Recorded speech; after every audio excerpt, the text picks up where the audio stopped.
Good morning from the heart of New York City. This is Food School Smarter, Stronger, Leaner podcast dedicated to wanting to learn and apply to eat better daily.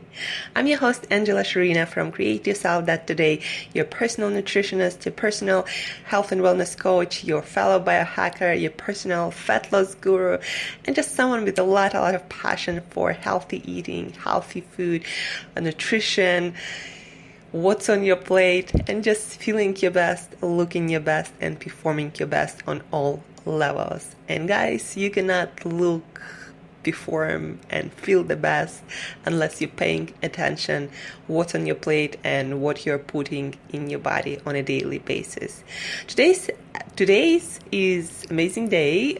It's 10 days before my fitness model competition that's going to be in New York City on July 28th. My diet is different, my training is different 10 days, especially prior to competition, to get that really lean, toned, but also feminine look. And a lot of you guys been asking me, a lot actually questions about what's my eating routine for competition compared to my eating routine without a competition. And first, competition. I eat pretty healthy and clean diet, and it doesn't even need that much adjustments. I'm lean with my six-pack whole year round. When it comes to competition though, and getting into shape, insane shape for the stage, for all the photo shoots to really bring out all the muscle definition, there's going to be a lot of things, mostly in my lifestyle, that I'm going to change. Like, for example, getting into sauna right before the competition or water protocol. But when it comes to food, I just make sure that I keep my protein high, and I really double down on being precise with calories and macronutrients, meaning I cannot afford to eat oils or coconut oil or coconut butter or 100% dark chocolate without measuring it and knowing how much energy I'm getting, because the body will not burn those last digits of fats needed to be burned for the stage without us pushing it into it, because that's uncomfortable for the body, and again, voluntarily it's not going to do that. So the only difference really between my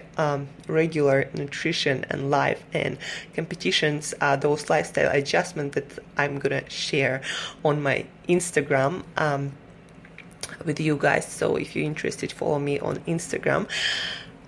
And just counting calories and being really good for me with my intermittent fasting, 16 hours a day from 3 p.m. to 7 a.m.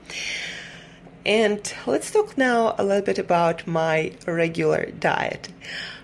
I like to simplify things, to save my willpower, to save my decisions for more important things. We talked briefly about this book written by neuroscience PhD Susan Peters Thompson about how to control your hunger better, to stick with your diet better, especially initially when you're just building the habit. You need to create strong rules or bright lines. That's what they called in the book. That's why the book is called Bright Light Eating, in order for you to stick with your diet and not to kind of slide back to your old habits.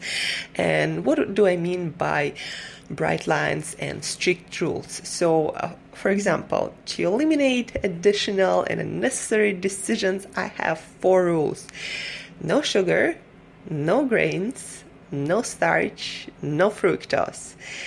So no sugar, no grains, no starch, no fructose. And that basically eliminates all the processed crap, but also things that can bring your glucose level, your carbohydrate level, that can drive your insulin levels, that is proven by more and more science to make your body to retain more fat instead of burning it for energy and bringing out more leanness. So no sugar, no grains, no starch, no fruit, no fructose. And people start asking me at this point, so what's wrong with fruit? It's totally healthy food, and nobody got fat really eating fruit if that was the only thing on their menu that you would disagree with. And I totally agree that fruit is a healthy food, but you need to understand a few things about fruit. First of all, even though fruit is natural whole food, humans did not evolve eating fruit all the time. Fruit was available only in season, and the season was pretty short, and the fruit back then was not as near as sweet as it is now, because modern food was bred for sweetness, and it is available every single day. Humans did not evolve to eat fructose or fruit every single day, a lot of it especially that sweet. And also a little lesson on biochemistry.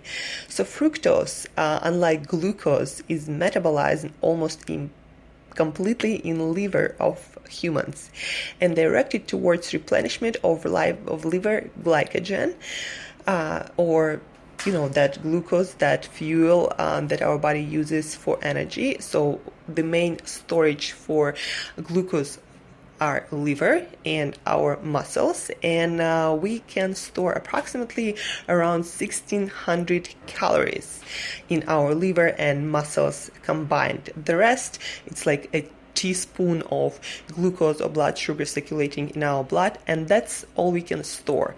If we have more than that, that's going to go towards our fat. So fructose, if your liver glycogen stores are full, your muscle glycogen stores are full, where do you think that fruit sugar gonna go?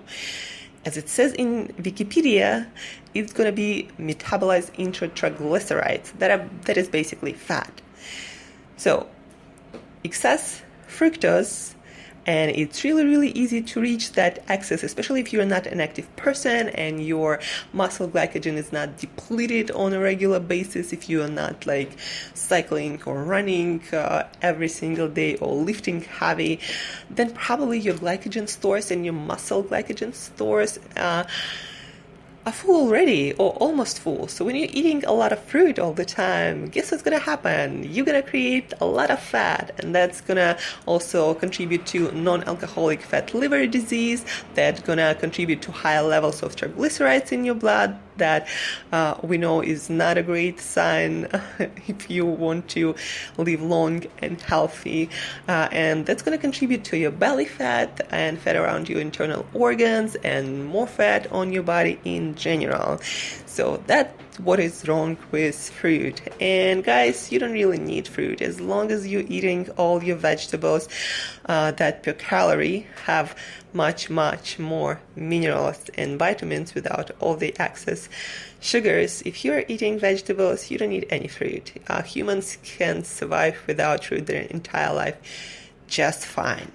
For liver glycogen or muscle glycogen, we can use glucose that we can create from the foods we eat, but we can also metabolize amino acids and the part of fatty molecule to create glucose our brain and our muscles need. And then if you're fat adapted and eating mostly fat instead of carbs for fuel, then your muscles actually learn how to use the products of fat metabolism or ketones for fuel instead of glucose in muscles and in your heart muscle, in your liver and in your brain again. And the glucose that our body actually needs, like for example, third of energy or third of its energy the brain needs to get from glucose, the body can create it from amino acids and from the part of fat molecule. So that's what's wrong with fruit.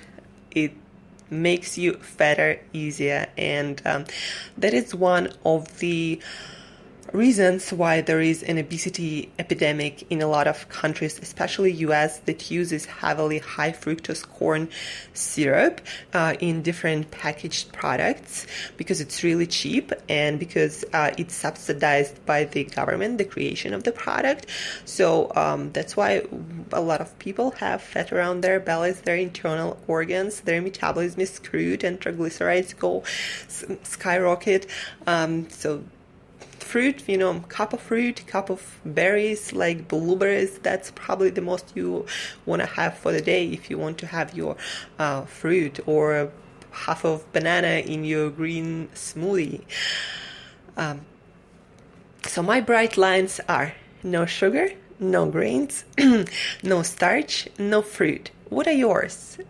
You gotta create those rules to create automatic diet and eating behaviors in order to save your willpower energy, your decision energy. We know that decision fatigue is a thing, and you want to save your decisions for more important thing.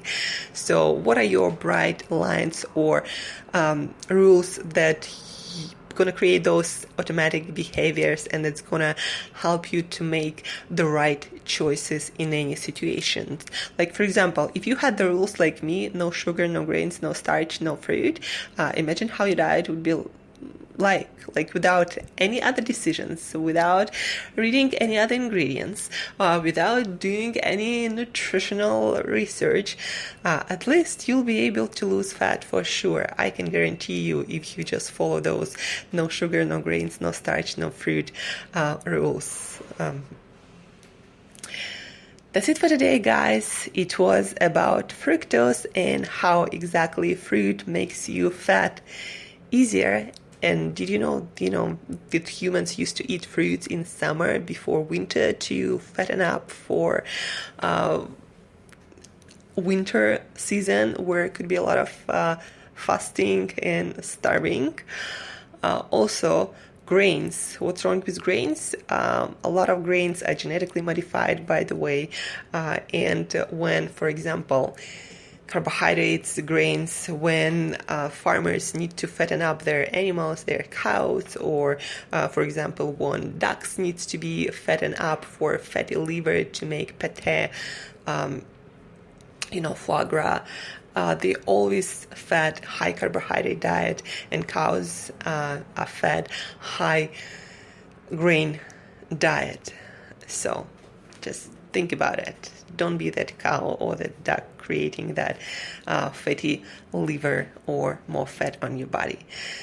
So fruit, fructose, bright lines, create rules for your eating behaviors so they are automatic and you don't need to make any decision in any food situation.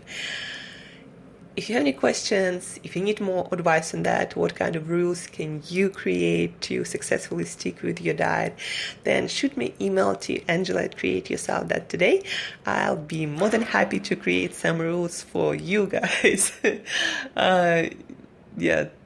If you like this podcast, always rate it on iTunes, share it, and use it. That's the most important part to make your eating habits better and to feel better, look better, and perform better on all levels. Again, thank you for listening. Have a beautiful day. Until next time, eat better daily.